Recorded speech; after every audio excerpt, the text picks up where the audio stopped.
พี่น้องเนาะพอดีเบาแก้วมาไม่นี่กะมาเบิ่ง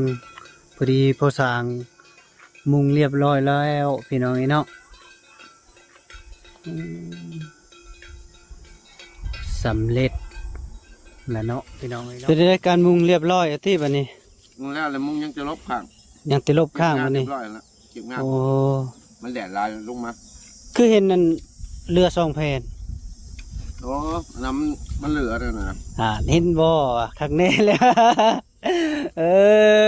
ทั้งกูบางมันไม่มาขายขายอยู่ตรงเห็นบอกว่าเป็นจอง30,000เพราะว่ามันเป็นไปบ่ได้โอ้วัดเป็นมีจังหวะอย่างนี้มีแต่ไปหามึงเจ้าแล้วว่าถึงคะแนนนำได้ทำได้ก็เอาทำเงินเพิ่นว่าน้อยใหญ่กับบริติซื้อมาไม่จะไปเทศในเพิ่นแล้ว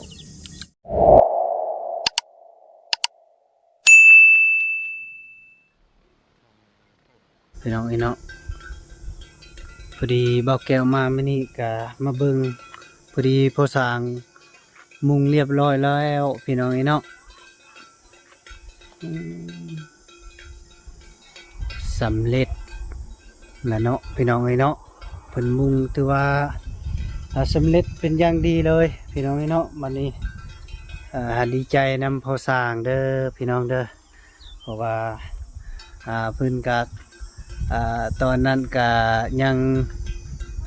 อุกอังอยู่พี่น้องเนาะเพิ่นยานบ่มีแฟนมุ่งก็เลยอุกเนาะพี่น้องเนาะบัดนี้มีข่าวดีทางบอบบี้ก็เลยเพิ่นก็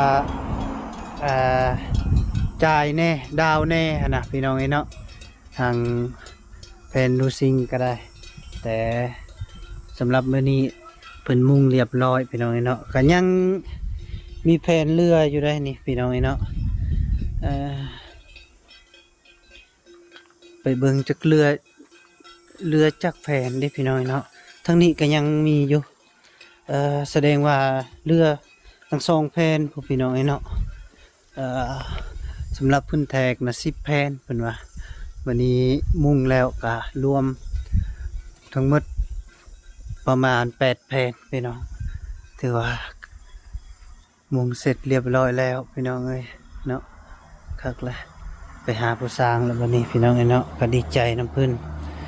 ที่มุงเรียบร้อยแล้วผู้สร้างจะพึ่นอยู่บ่ดีเนาะพี่น้องเอ้ยเนาะตัวก็เห็นรถเลย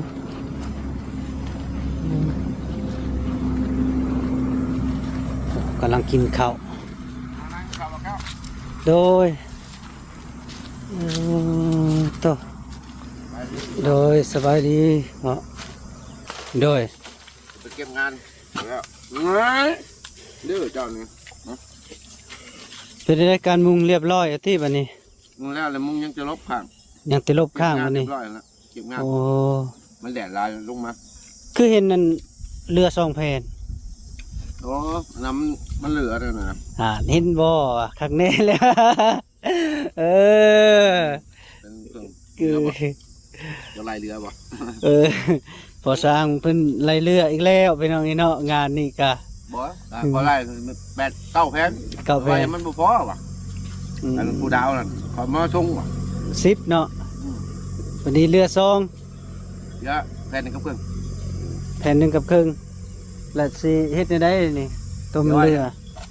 เดี๋ยวไว้แต่ทางหน้ามันทางหน้าเนาะเฮ็ดเช้าแล้วก็ผู้ที่ตัดครึ่งก็ผู้ที่ไว้แต่ทางหน้ามันพอจังหาเงินได้ซื้อใช้อีกเลยก็เพิ่นกำลังกินข้าวพี่น้องเนาะได้ยังกินพอเป็นจับไก่น้อยตัวนึงตัวสัวไก่บ่นี่แม่นยังอยู่นั่นมั้ยเอาเลยเชิญแซ่บแม่สุกด้วยซะเราเพิ่นมื้อใส่ผ้ามื้อใส่ผ้าบางบ่ายนี่บ่หรือว่าบางที2 โมงนี่โอ้เพิ่นไปกับไผไปว่ามื้อหาใส่ผ้าว่ะโอ้เพิ่นกินฮอดลูกชายเพิ่นแม่นไปนำไผล่ะน้ำบ่บี้บ่ขี่รถน้ำบ่บี้ขี่รถนำบ่บี้บ่แม่นดนเนาะบ่ได้เห็นหน้าลูกชายแม่นไปหาลูกชายบัดนี้สร้างมันมีเวลามันจะเฮ็ดเวียกตลอดเจ้าบ่ไปบ่พ่อเราบ่ได้ไปหรอกต้องคำ จังว่าพัดบาวี่ไปใช่ไหมพอจะปักเครื่องอยู่ในเรือนผมมีบนภูเขาเครื่อง อ๋อ เนี่ย บ่มีบัสสิมาอีกบ่ นั่น ตอนค จังว่าเพิ่นก็มาไปกับบุญเพิ่นเนาะ ำมีข่าวดีบ่ บ่ฮู้บ่มีเนาะค่อยจักแลข่าวดีนำเขาบาวี่คนบ่ฮู้เด้อแต่พออยู่เฮ็ดเวียกเก็บงานเก็บหยังพักก่อนมื้อนี้ก็บ่ได้พักดอกมื้อ อืม บ่มีนะจะเข้าทั้งหมดยางแล้วจังเมื่อพุ่นเมื่อบ้านลงรูลงยีพุ่นละ อ๋อ บ้านลงมีเวียกก็เฮ็ดเวียกไปเฮือนแน่ เขายังบ้านดงเมืองยาง จักได้ยินเนี่ยเพิ่นว่าเขาไปแท้ตูกแท้งหยังเพื่อน ไปวะต้องรจนาว่ะ โอ้เลยบ่บีสิเอาเจ้าบ่เป็นสร้างให้เพิ่น แม่นแล้วมาหาไปแท้ใช่ไหมน อ๋อกะเจ้าเฮ็ดก็บ่ดนเนาะเพราะ แม่น เพราะว่าบ่ได้ใหญ่อะนะบ่ซ้ำเฮือนน้องอึ้งน้องตันดอก แม่น นี่น้อยเดียว6เสานี่บ่6เสาไปเบิ่งแล้วเมื่อวานนี่ก็ เลยอากาศมันร้อนไปเดือด ฮอด2-3มื้อฮอดเพราะว่ายังคอแหบเดี๋ยวนี้เจ็บคออยู่ เนี่ยน้ำร้อนแล้วก็ต้มกินน้ำร้อน เลยเป็นอะไรอีพ่ออันน่ะเรื่องพระ ต้อง เจ้า พาเพิ่นเว้านี่นะตั้งธีรวัตรเพิ่นก็มามุงก่อนเมื่อวานนี่มีแต่เจ้าชื่อเอารถกล้าจะพาทำเงินเป็นขายทำไรก็เอาเพิ่นมาทั้งครูบามันมีมันเขาจะขายอยู่ตรงเห็นบอกว่าเป็นจอง30,000เพิ่นว่ามันเป็นไปบ่ได้ โอ้ ธีรวัตรเพิ่นน่ะมีจังหวะอย่างนี้มีแต่ไปถามมึงเจ้านะว่าเพิ่นก็แนะนำได้ทำไรก็เอาทำเงินเพิ่นว่า น้อยใหญ่กับบริติซื้อมาไม่ได้ไปเทศในเพิ่นแล้วก็แล้ว ไปเคนนะ ตอนนั้นเว่าง่ายอยู่เพิ่นก็เลยของเพิ่นกับบ่มีเนาะ เฮ็ดจะได้บัดนี้เฉพาะว่าคันลูกนี่ไปซอกกับบ่ฮู้บนซอกบ่นี่ แค่แค่ดงเห็นนั่นแหละ ดงเห็น ไปถ่ายรูปมันดิ ไปถามแล้วบ่มีว่ะ บ่มีสั่งแล้วซุ่มเพิ่นเคยมาขายบ่ได้จำราคาสมันเจ้ามาแล้วปลูกไก่เนี่ยหรือว่าสิให้เพิ่นรอมีอยู่ดงเห็นหั่นในบนวัดใหญ่หั่นเขาไปล้มเพิ่นราคาสำนั้นสำนี้ วัดใหญ่บ่ แม่นเขาไปล้มเบิ่งยัง วัดป่าบ่หรือวัดใด มหาชลีหั่นแหละ มีแต่วัดป่าแล้วดงเห็นโอ้วัดอยู่ในนะบ่ ตลาดแต่ดั้งแต่เดิมครับ โอ้ข้างตลาดนะบ่ แม่น มีอยู่บ่ มาเลาะถามมึงปั๊บถามมันก็จำเงินนั่นแหละ โดย จำงงเอามาเก็ตให้เพิ่น โดย ดังธีรบัตรเพิ่นโอเคอยู่พอแต่ว่าเป็นได้เพราะเป็นประมุขเห็นเพิ่นกะโลกะโลกะอัญญาเนี่ยปูนกับบ่พ่อว่ะก็เว้าหยอกก็ช่างแล้วว่าถ่าย FC มาช่วยคอยบ่แม่น FC ได้ว่ะคือได้สร้างเห็นหันเห็นนี่ได้อยู่ว่ะหัวได้เพิ่นก็ บ่ยากดอกแม่สุกก็สิเปิดซองอยู่ ว่าแล้วพอแห้งแล้วไปเลยทำมาทายคันเราภาคกะโยกว่าจะบ่ได้กินข้าวเลยกว่าอยู่ว่าซะก่อน โอ้วันเมื่อวานนี่เราจับอันน่ะคอยให้เราเป็นมือกลองแล้วก็ยังเว้าอยู่ได อืม แล้วว่า5-6 คนแล้วว่ามาหามซอย5-6 คน เบาอยู่ โดย เราเป็นได้โอ้ยต้องช่วยแล้ว แม่นแสดงว่ามุ่งนี่สำเร็จแล้วเนาะมีแต่อันน่ะเก็บแบบเล็กๆน้อยๆเนาะบัดนี้เนาะโดยมันนี้แล้วมุ่งแล้วนี่ดำเนินการก็บ่นี้เนาะ แล้วนี่ก็ขันมาแล้วก็เทพื้นขัน ก็ มีปูนมียังก็เอาดินเอายังเขาเทพื้นก่อน โด ได้ ย ตามเบิ่งงบเฮานี่แหละเบิ่งเงินเบิ่งทำนี่แหละหาได้เลยเล็กๆน้อยๆที่ก่อนนั่นนะแผ่นน้ำแล้วก็สีซื้อปูนมาเทพื้นน้ำเพราะว่าเฮาก็ได้แห่งกับทราย แม่น ไปเจอสอบทด โด สอบ ย แล้ว เฉพาะอันคือพระนี่เนาะเพราะ ด้วย บ่แม่นลูกบ่ถามลูกก็ถามไปเรื่อยๆแต่ว่าบ่มีอยู่แกงกอกก็ยังบ่มีนะบ่อนรอก็อยากให้ทั้งชาวบ้านเพิ่นน่ะไปซอกซะพอ1-2มาก็วัดก็อยู่ในบ้านเพิ่นน่ะนะราคาเท่าใดแล้วก็คันว่าเงินทางลูกน่ะบ่พอเนาะ ตามเฮาแจ้งมาแล้วก็อยากให้อยู่เพิ่นน่ะเติมใส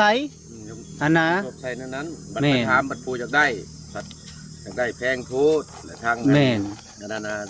ธีรวัตรเนี่ยเพิ่นบ่ได้คีนดอกแล้วก็บ่ได้คัดศรัทธาแต่ว่า แม่น เพิ่นว่าพอเป็นไปได้ก็ให้ทาง FC นั่นซื้อมาแบบครอบแบบของนะราคาเท่าใดก็ระยะพอจะเป็นประมุขอยู่ในหันน้อยใหญ่เพิ่นก็บ่ได้ติเพิ่นล้มกันแล้วบอกแจ้งบอกแก้วนี่เด้อ โดยมื้อนี้ก็ลงไปได้พอลงไปสวรรค์ไปถามบ่มี มันก็เป็นช่วงไหน แม่น ช่วง คือบอนจะเว้าอะไรลงไปบ่มีว่ะมันบ่ได้แม่นการขายง่ายเขาเว้านะตัวนี้นะต้องได้สั่ง สั่งก็ ต้อง ถ้าปั้นอีกค่ามือเขาอีกได้ หาครูบาอาจารย์เพิ่นไปเฮ็ดไปปั้นคือเว่าหั่นแหละ แม่น แล้วตัวง่ายได้เพื่อจะได้ แม่นง่ายได้เพิ่นเว้าได้ ถ้าพอไปตะกี้ไปฝากตัวน้อยลูกชายคอยหั่นไปบ่อนเพิ่นปั้นพระน่ะผู้เฮ็ดหัวก็เฮ็ดแต่หัวบอกขอโทษนำจิตนั้นทำผู้เฮ็ดแขนเฮ็ดแขน แม่น เสร็จเป็นชิ้นชวนแล้วเพื่อสิมากรอบใส่กันประกอบแล้วมาพัดเกิดสิลงเคลือบคำปิวนั่นบ่ได้ง่ายปานใด แม่น โดนเติบอยู่ ด้นได้ เป็นเดือน2เดือนกันใหญ่อีหลีจ้ะ โดย กันบ่ใหญ่ก็ได้กับเพิ่นหักเว้าดอกของวิธีเพิ่นย่ำผักยาเฮียนหนังสือแล้วจังได้ให้รอพระปั้นพระ โดย เดี๋ยวน้อยหั่นเบิดชั่วโมงเพิ่นก็ให้ชั้นเข้าเฮียนหนังสือก่อนมันเป็นในนั้นบนถนนบนใหญ่เพิ่นแถววัดอบมาวัดชัยภูมิแถวตามพ่อไปเห็นหั่นนะแถวเข้มของน่ะก็เห็นไปเลาะอยู่ไป เข้มข้องภาคเพื่อพี่บ่เพาะ แม่นเป็นข้างทั้งพี่มันแถวบัดนาแกนครับของปีใหม่แต่เก่าพอเคยไปอยู่สวรรค์เลยไปเห็นบ้านพอกันฝักเลยเพิ่นพาไปชมโพธิพระนี่แหละคณะชมโพธิแต่ละวัดให้ได้10 วัดนะไปชมโพธิแต่ละวัดบางเทื่อก็2 มื้อไปบ่ครบก็จนมันครบเพิ่นแหละ โดย ไปอยู่ตะกี้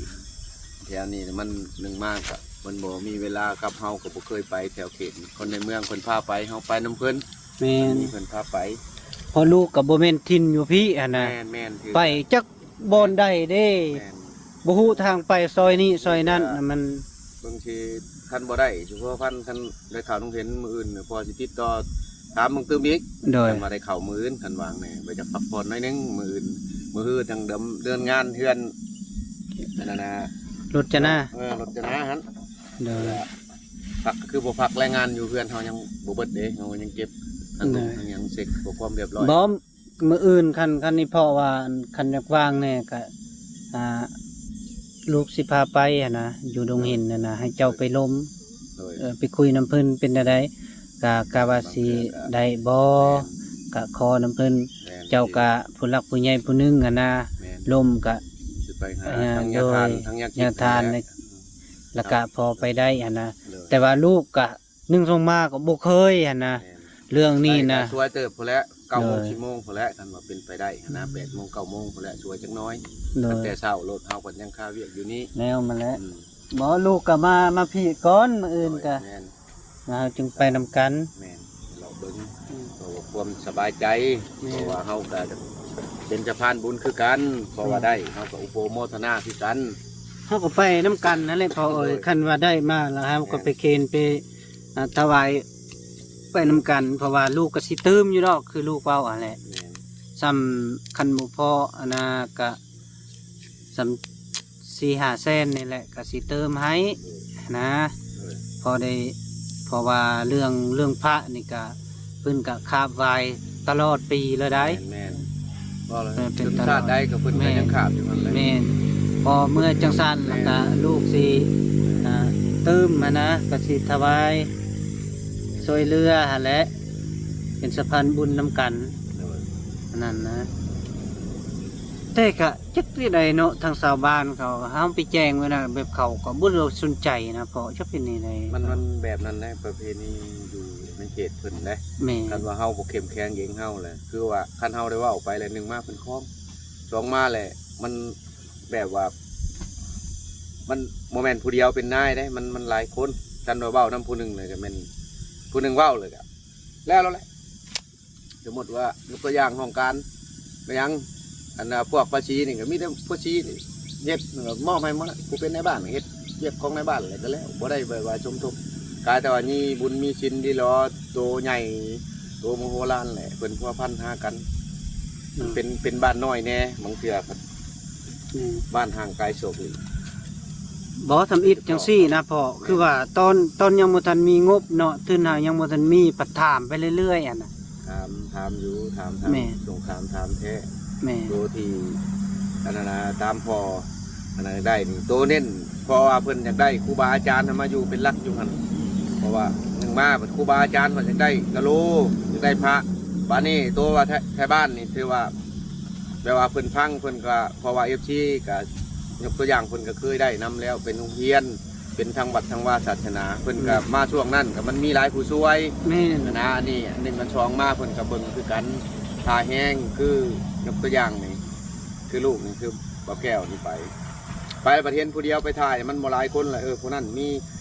จักพันผู้นี้มีจักพันนะมาโฮมกันนะสะพานบุญมันบ่สมทบกันอะไรเพิ่นก็ยังเบิ่งคือกันบ่แม่นว่าเพิ่นบ่สนใจเพิ่นก็เบิ่งอยู่เพิ่นว่าเพราะว่ามันกรณีมันหลายอยู่ในบ้านคือเรามานี่เราก็ย่องเลยลุงปู่มาช่วยมื้อวานนี่เราว่าคันเพิ่นชื่อได้ก็มีวันเพิ่นเอาหั่นให้เพิ่นไปซื้อเอาแล้วมาเข้ามาเทนตัวไปเบิ่งแล้วไปสั่งแล้วมันบ่ได้คือเพิ่นผู้มาอยู่ในบ้านประจำนี่เพิ่นก็บ่ได้ถามว่าชื่อเสียงเฮียงงามเพิ่นดอกเพิ่นก็มักเว้าดังเลยก็เว้าไปเป็นจุดเป็นจำอยู่ดอกครับยังบ่ได้คอยล้มเพิ่นว่าที่เป็นหลักมันแท้เพิ่นก็ว่าอยากได้พระแล้วพัดมาไปเว้าเรื่องอยู่ตรงเห็นคือราคา 2-3 หมื่นนะมันจะได้เป็นเม็ด2 เม็ด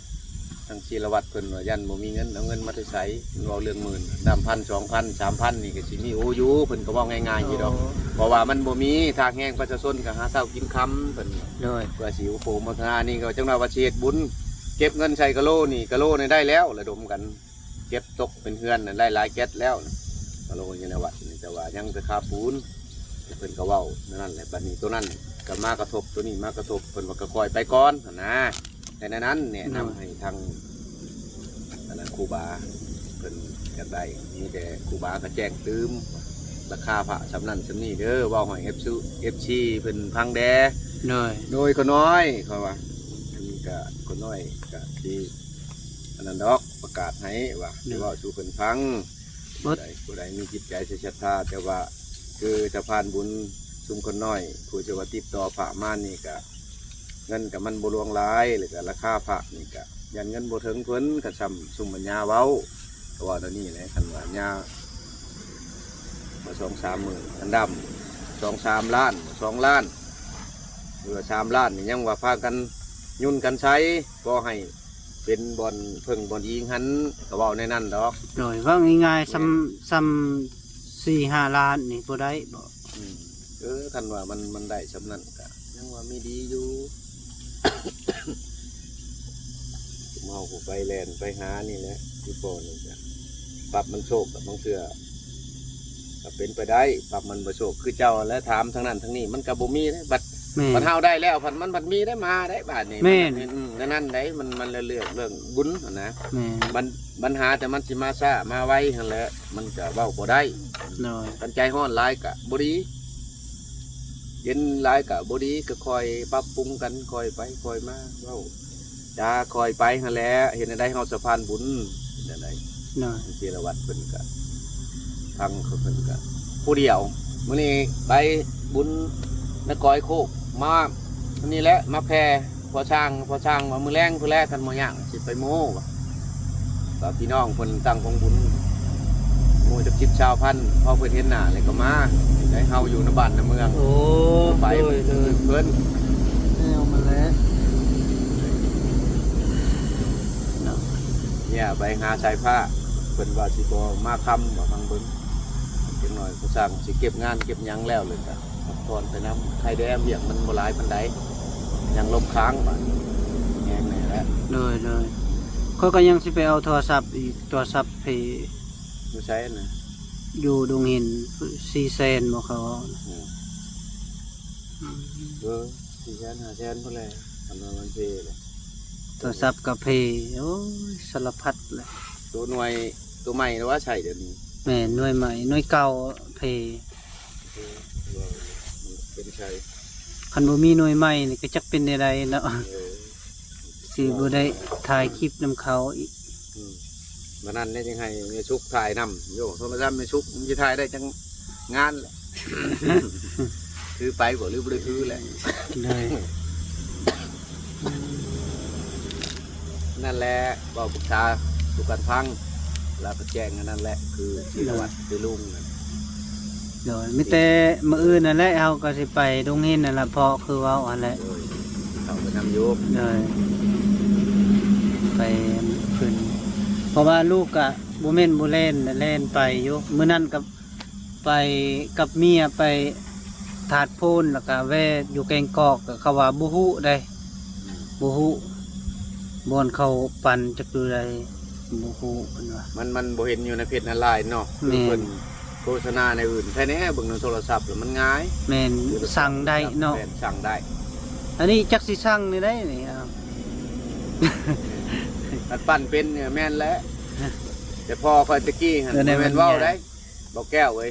เป็นนันไม้ของไม้คามนี่นั่นแหละเพิ่นจังอันนั้นเพิ่นบวชเป็นทิศคือกันพอคอยควัดได้พระได้พระอยู่ในเฮือนในชานบัดมีบุญสมโพธิสมเพศพระเพิ่นก็เอาลงไปได้ เนาะ เป็นครูและพระไม้คามพระไม้ขยุงเพิ่นเฮ็ดดอกบัดเพิ่นเสียแล้วก็ลงไปเคนไว้อยู่วัดเบิดเลยเต็มหมดเลยเพิ่นน่ะเป็นเฮ็ดดอกมีตอกเพิ่นเขาฟ้าของเฮาบ่เคยเห็นเฮาเกิดมาเลยเห็นแบบนั้นแหละเฮาก็ว่าคือเถอะนะแท้จริงพระเพิ่นเฮ็ดแต่ละประเทศก็มันก็แตกต่างกัน เนาะ เพิ่นเฮ็ดจนมันคือ คนตะกี้เฮ็ดงามเบิด เนาะ แบบยิ่งแบบลายอันนั้นนี่ อันนี้กับบ่แม่นอันอื่นพอเอ้ยเพราะว่ามันก็คือแนวคิดของลูกว่าเป็นบ้านของบ้านเพิ่นน่ะนะมีวัดแน่แล้วก็คิดว่าจะฮู้จักบ่อนที่เพิ่นรอพระอีหยังหั่นนะจึงว่าสิง่ายหั่นนะแบบนั้น แล้วแต่ครูบานี่ก็ แม่น บางเทื่อก็อยู่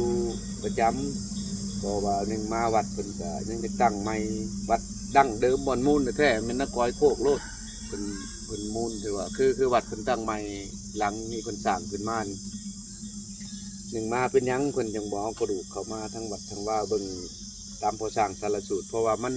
ยากนำผู้ปกปักรักษาปัญหาหลักเลยก็บ้านก็น้อยแน่ เลย มันมีครูบาอาจารย์อยู่ประจำคือวัดใหญ่นี่อยู่นักขอยโค้งเพิ่นก็ยังพอแห้งแต่ดีอยู่นี่มีครูบาขึ้นมาประจำอยู่มัน เนาะ ดนลุงพอสร้างจะลงไปทีนึงวันชินมันพระไปชินดับชินเพลงไป มันก็ยากเรื่องวัดเรื่องว่าศาสนาก็ว่าเพิ่นอยากได้เพิ่นมาอยู่มาสร้างมาสาลีแต่สาธุบุญคุณเพิ่นมาปกปักรักษาให้ทั้งวัดทั้งว่าดงยางนี่ก็ดีใจน้ำอยู่ เนาะ คือชุมเฮานี่ก็อยากได้ให้ที่สุดแล้วแห่งพากันบืนอยู่เห็นอะไรฟังรออยู่ทั้งนั้นทั้งนี้ทั้งข่าวว่าเป็นมา สมโพธิราคาสำนั่นชำนี่ก็ ไปเอาน้ำกันเลยพอเอ้ยคันว่าเพิ่นนั่นนะก็ คันนั่นก็ติดต่อเบิ่งคันว่ามันได้คือยกตัวอย่างคือไปตรงเห็นนี้เนาะ เลย เห็นมาเนี่ยเบิ่งว่าแมนไผแลบาทนี่แล ผู้ชีเฮ็ดนั่นแหละจะถามเบิ่งแหละสร้างผู้ใดบ้านใดเลยราคามันเท่าใด แม่ ดำนี่เท่าใดแล้วเจ้าผมมีจิตใจใส่ศรัทธาบ่อุปโมทนาสมมุติเจ้าสร้างขึ้นมาแล้วสิชอบติดชอบทางให้ว่าเดี๋ยวนี้เห็นคือดงบางยางนี่เพิ่นจะได้พระขอน้ำจิตน้ำใจเด้อขอแผ่บรรจุปัจจัยและสร้างพระขึ้นมาราคาชำไรเนาะหรือมา10,000บ่5,000 6,000เนาะ เลย และทั้งดงบางยางมีจิตใจใส่ศรัทธาซ้ำนั่นซ้ำนี่หั่นนะ เลย เอากับแพร่กันไปแล้วก็ไปเอาสมทบทุนเขาหั่นนะ เลย ระหว่างทุนเพิ่นทุนเฮามา ให้ผู้สร้างผู้มาสมโพธิหั่นแหละยกตัวอย่างชื่อไผเป็นผู้สร้างขึ้นมาแล้วก็ทดแทนให้เพิ่น เลย ความหมายของผู้สร้างอาจจะเป็นไปได้หั่นนะ เลย กันมาแบบว่าเฮาไปซื้อโลดนี่มันก็คือว่าเอาแหละมันบ่มีก็แม่นมันบ่ฮู้จักบ่อนไปบ่อนซื้อบ่อนขายนี่แหละก็ยากแน่น้อยหนึง แม่นยากทีเดียว การตั้งจุดไปหาลีรอทั้งนั้นทั้งนี้เพิ่นว่าราคาเป็น40,000 50,000 30,000โยผู้ไปหา ก็บ่จักแนวไปเลย ได้แต่ไปหา เอ สิ อ เนาะ เพิ่นปานกันหน้าแม่นแล้วคือยอใหม่ยอตอกบ่สร้างนี่โอ้ยแห้งเอาก้อนหมู่แล้ว อืม 5 โมงแล้ว เอ้ย มารวมละวันเฮ็ดให้มันแล้วแหละแนวอื่น โดย เป็นบ่อนคุณชินคุณธรรมพระสงฆ์องค์ข้าเจ้าเพิ่นก็นับถืออยู่หั่นเพิ่นก็ไหวอยู่หั่นบ่แม่นธรรมดาได้เบาแก้วเอ้ย โดย วันเพิ่นตามเบิ่งนำตำหลอกตำลาก็มันก็มียามเพิ่นคือกันได้หรือว่าแนวใด โดย ปั้นหมอรอให้มันก็สำคัญได้ ปั่นหม้อยังว่าไข่เนาะ ปั้นหมอ ยัง ก็ ว่า เพิ่นก็เฮ็ดเป็นยามคือกัน เป็นยามเนาะ คันบ่ถึกยามปั้นบ่ได้ก็น้ำบ่อยู่อีก อ้าว ได้หม้อคือ หม้อดินนี่ได้ มันบ่แม่นธรรมดาได้ ม เออ ต้องมียามเนาะ แม่นกระชั้นพ่อแม่เพิ่นก็บ่เว้าเลยทำเป็นพ่อก่อเป็นเฮือน มันยาก โดย แบบนี้แหละคันก่อเป็นเฮือนนี่โอ้จักมือแล้วภาษาเฮ็ดนี่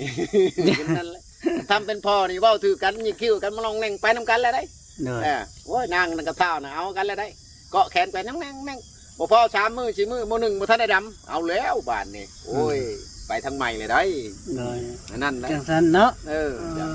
นี่แหละจังมาคอยไปคอยมาเบิ่ง โดยมีแต่มื้ออื่นเด้อพ่อเด้อมีหยังก็ครับก็ แม่น จึงไปซอกเพราะว่าลูกก็ไปบ่แม่นบ่ไปได้นี่ คิดว่ามีข่าวทางนี้ว่าได้ละเด้อเท่านี้เท่านั้นเด้อราคาแล้วก็จึงให้มาสต็อปทั้งนี้ก็มิดอยู่เอาแล้วว่า นี่ก็เล่ากับพ่อพันธุ์ เลย ผู้ลุงกันแล้วก็ถามว่าจนไปทำมาเพิ่นก็เบิดปัญญาคือกันแหละ เลย จังหวัดจงว่าให้ทางพี่ชื่อเขาไปโลด โดยโดย ถามเลย จนถามไปถามมาก็จนเว้าราคาจนว่าตกฮอดเป็นพระใหญ่เลยชาวจนได้เป็นเม็ดเลยโยก ผู้ทั้งอยากได้มันก็อ่อนโยบเลยโยบนั้นบ่มีเงินนั่นแหละทางศิลวัตรเพิ่นทั้งบ้านทั้งในบ้านนี่ก็ดี แม่ กันว่าอยู่ในฝ่าชงองค์พระเจ้าเพิ่นก็อยากได้อยู่แล้วก็บ่ติเพิ่นอยู่ในวัดนะว่าคันว่าเพิ่นบัวระบัดพัดสีได้คันอยู่หันก็มีอยู่พระใหญ่อยู่หันเอาปกพักรักษาเอาเพิ่นมาถวายจักดนบ่จักถึงปานใดมีพระองค์หนึงอยู่บนเพิ่นตั้งไว้ในหันแหละในอันเป็นมงคลอยู่ในหันแหละ อยู่ไส เอาเจ้าเห็นหมอในบนนั่นนะเพิ่นก่อนั่นไว้ให้มีพระอยู่นั่นเด้ในดาดินโลดต้นน่ะ โอ้ แห่งศักดิ์สิทธิ์และคันว่าเฮาบ่ระบัดพัดชีได้ แม่ เป็นนี่นะมันก็ได้สูตรขักแหน่แล้วเบิ่งสมโพธิแล้วจังได้มาวางได้สำนั้นเพิ่นก็ได้เฮ็ดหอเฮ็ดโบงไว้เลยต้องเป็นครูบาอาจารย์สูตรจังกีฬาต้อง50 60 500ขึ้นเมื่อจังเฮ็ดได้เพราะเพิ่นเป็นพระองค์พระสงฆ์พระเจ้า โดย มันก็บ่ได้ง่ายได้เบิ่งไปนี่แหละคันว่าเป็นไปได้คันบุญเฮามีมันทางได้ดอกแก้วเอ้ย โดย ได้มันบ่ฮอดงานมัน อยากให้มีบุญนั่นแหละพ่อเอ้ย แม่น อยากได้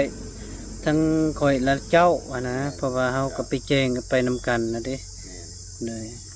เอาเท่านั้นนะเด้อพ่อเด้อบัดนี้ข่อยสิกลับปะเด้อบัดนี้เด้อเลย มีกันจักหน่อย เล ก็ ย สิเป็นเรียกเฮ็ดกระคอกกระแคกขาทุกเพิ่น เจ้าก็พอดีแดดอ่อนๆจึงขึ้น แม่น บ่แม่นสิ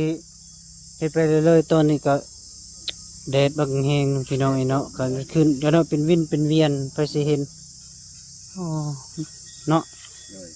ลูกก็ยิกๆยักๆอยู่ในนี้ป้อมาแต่สวรรค์ไม่ธรรมดาได้เหมือนกัน ไก่ไปแล้วน้ำเย็นเป็นกระติกก็ได้ลูกเอ้ย โดยเอาขอบใจ เห็นกินแล้วบ่มี เออ หากินอยู่นี่แหละกันเองนั่นแหละมันบ่ได้ยากเด้ เลย ปลาแห้งพอได้กินอยู่พอได้เป็นพ่อเขา เออ มาใหม่ๆพอได้เรียนลง เอาพี่น้องไอ้เนาะ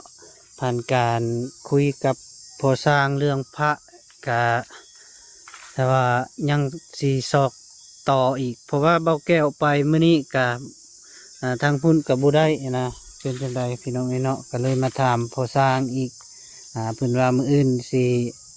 พาเบาแก้วไปแถวดงหินอีกเทื่อหนึงพี่น้องไอ้เนาะก็ติดตามรอเบิ่งเนาะเป็นจังไดเนาะ เอาขออยู่ดีมีแห้งสุขภาพแข็งแรงเด้อพ่อแม่พี่น้องเอฟซีมือสุขสุขคน